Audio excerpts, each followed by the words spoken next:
obviously after their disappointing results, I've dropped down into the Conference League where they'll face up against the Czech side, Jablonec. I caught up with Andy Newport and we talked all about it, looking at how Rangers are going to set up, looking forward and also looking at transfers. I'm joined by Record Sports' Andy Newport. Andy, how you doing, mate? No bad, Angus, no bad at all, pal. Well, it's been a week of highs and lows for Rangers. Just give me your reflection on that. Lots of ups and downs. Yeah, I mean, it's not quite been the start to life at Ibrox that Derek McInnes had envisioned when he took over. Obviously, so much excitement, so much optimism in the summer, but it's obviously been sort of wiped away by those first 4 games of the season where Rangers just simply weren't at it. Real lack of quality, especially in the final third, has badly let him down, let the team down, let the fans down. So, it's been a difficult couple of weeks. Obviously, Sunday's performance against St Mirren has helped lift the mood a wee bit. Probably at last give a sort of glimpse of the kind of football that Derek McInnes wants to play. It was certainly a lot better on Sunday, but listen, it's one game. There's a long way to go before Rangers fans can start getting any sort of level of proper excitement about this team. The hope will be that this is the one sort of result that provides a bit of a spark, provides some momentum to get them back going. But as you say, I mean, like they're already lost a place in the Europa League after that result against the Jagiellonia Bialystok. They're already 5 points behind Celtic in the title race. So, listen, there's a lot of work for Rangers to do on the pitch, still a lot of work for Rangers to do off it in terms of recruitment. Andrew Kavanagh speaking last week at the shareholder meeting was talking about 5 new players coming in. Obviously, they've already brought in James Penrice, the lad for Aston Villa. I'm not going to attempt to pronounce that name quite yet. He looks like a deal for that one. Costa Nedeljkovic. There you go. So I'll leave it to you to that one. That one's exclusively revealed by our colleague Scott McDermott a couple of weeks ago. So it looks like that one's going to be going ahead. Still, obviously, a couple of slots further up the pitch that need to be filled. Kevin Kelsey, I think it is at Portland Timbers. Looks like there's still some serious interest there. Crozier Dewberry at Brighton reports last night that Rangers had a £7 million bid for the Brighton winger turned down. Not really surprised by that, given Tony Bloom's involvement. But listen, Rangers are desperate to get some more quality added at the top end of the pitch. It's badly needed, obviously. They missed out on Drioch last week from PSV. Interested to see him back training with PSV today. Maybe goes against the perceived wisdom that he might be looking at a lengthy layoff, but and obviously the injury to Yusuf Chermiti has left a huge gaping hole at the top end of the pitch. So they really need to get moving on with those signings. But listen, for Derek McInnes, it'll be a huge relief from the weekend that he was able to finally get that first one as Rangers manager. Of course, and looking at the signings aspect, big win in League Cup. What did you make of the new faces? Obviously, Dragicevic scored an absolute stunner. Yeah. I mean, it was, what a hit from the lad. I mean, he couldn't have struck it any sweeter. Sure, he'd be slightly disappointed he was at fault for the goal that allowed St Mirren to get back in at 2-1. But it was the first time we'd seen him sort of in that midfield slot. He'd come in a few times off the bench when Rangers were chasing the result. And his only previous start had been that defeat to Hibs when he started at right back. So this was the first time we've seen him in that his preferred holding, that preferred central midfield slot, and he looked impressive. He gets after our opponents. He's certainly tenacious in the tackle. He's got a good range of passing, as you can see. He can certainly strike a ball. I think there's maybe a wee bit of over eagerness with him at times. I think you saw that in the Hibs game when he was playing at right back. He was just a bit too keen to get involved in stuff at times, diving into challenges, perhaps losing his positioning.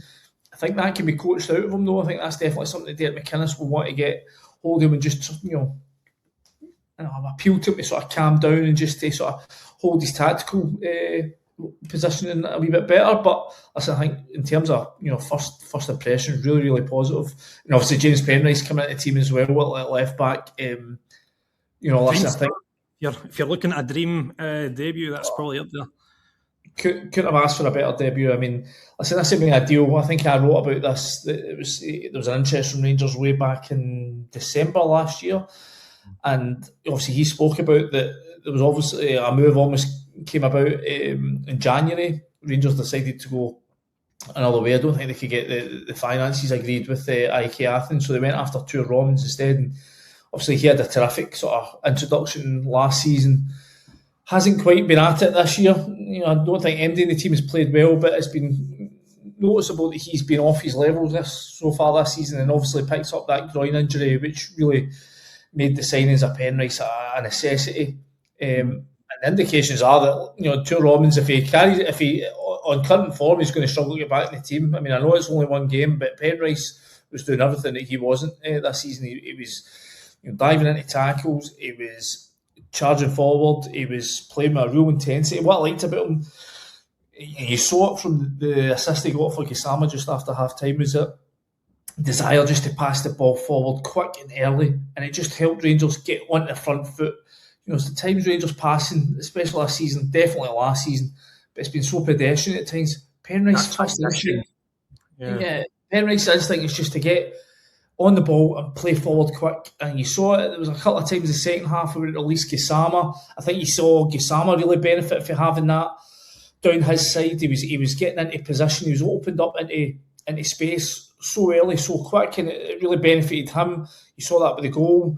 And then even what I liked about Penrice with the goal he scored himself, obviously it comes from a bit of a scramble in the box, ball bouncing about, but he wasn't on his heels. He was on the move the whole time. He was looking for space, and he gets the reward when the ball drops him, and he finishes it off well. So listen, things at Ibrox have been so doom and gloom for so long, but especially the last sort of fortnight, 3 weeks.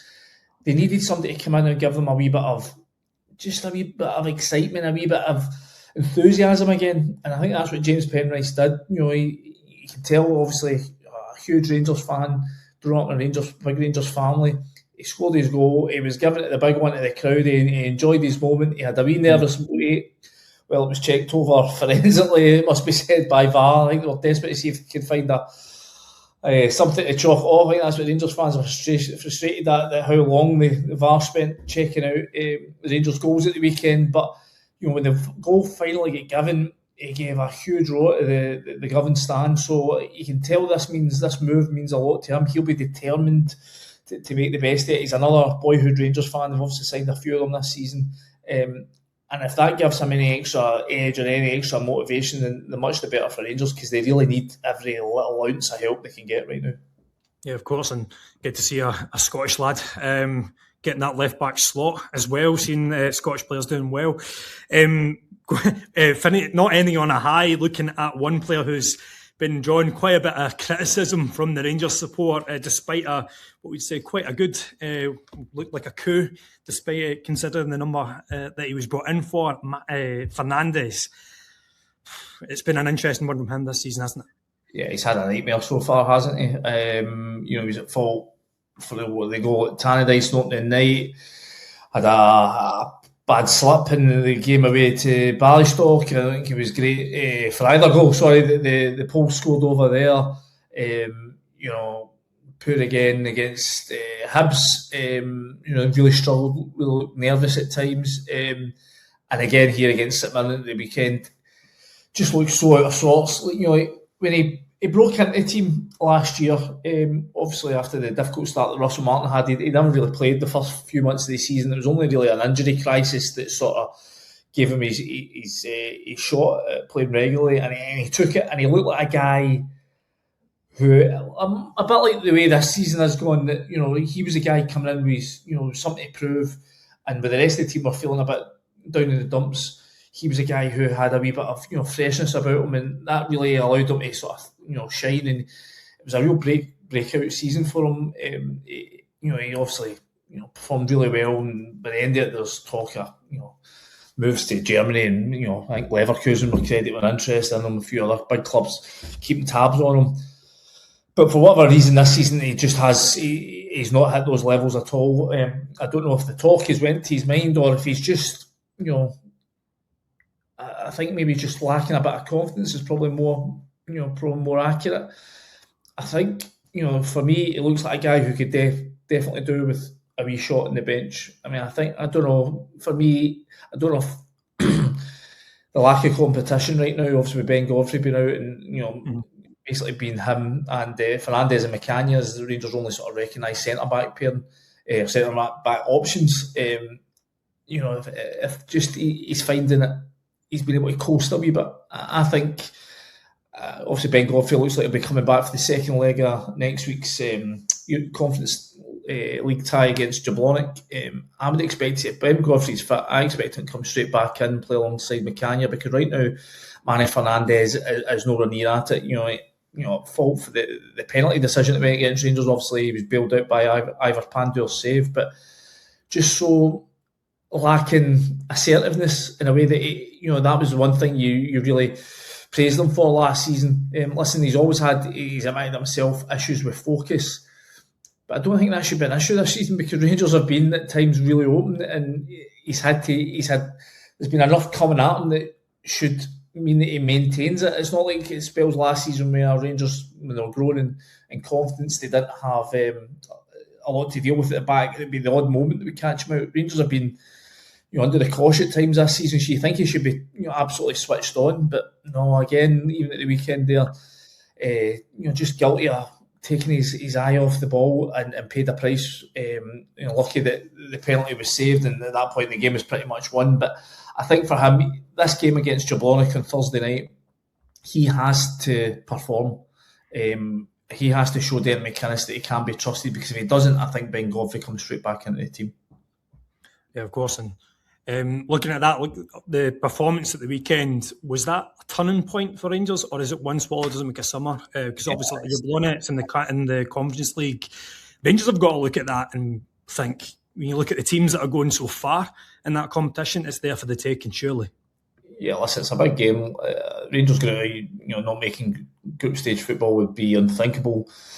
Especially when you consider where they were a few years ago, reaching Europa League finals and that. And financially, it would, be a huge hit as well. But listen, in terms of Sunday, was it a turning point? Maybe. We don't know yet. I mean, what we can say is that this team is still, even when they conceded the goal to go 2-1, the first half an hour they had been so dominant, so on top. They looked like finally Derek McInnes was seeing the kind of performance he was looking for. And then for 15 minutes after conceding, all it took was one mistake and they were rattled. Obviously, they got in at half-time, they managed to regroup and came out and got a couple of quick goals to sort of put the game to bed. But Derek McInnes is entirely right. Rangers can't be so vulnerable and so be knocked off their stride so easily just by one moment, one instant. They have to be far more resolute. I think getting... added more quality at the top end of the pitch will help that. They'll feel more confident about themselves. But right now, this is still a team that can be got at and can be rattled. And unless they get the better operators at the top end of the pitch, I think that will continue to be the case. Well, only time will tell for Derek McInnes and co. But thank you very much, Andy, for joining us. Cheers, Angus, pal. Thank you.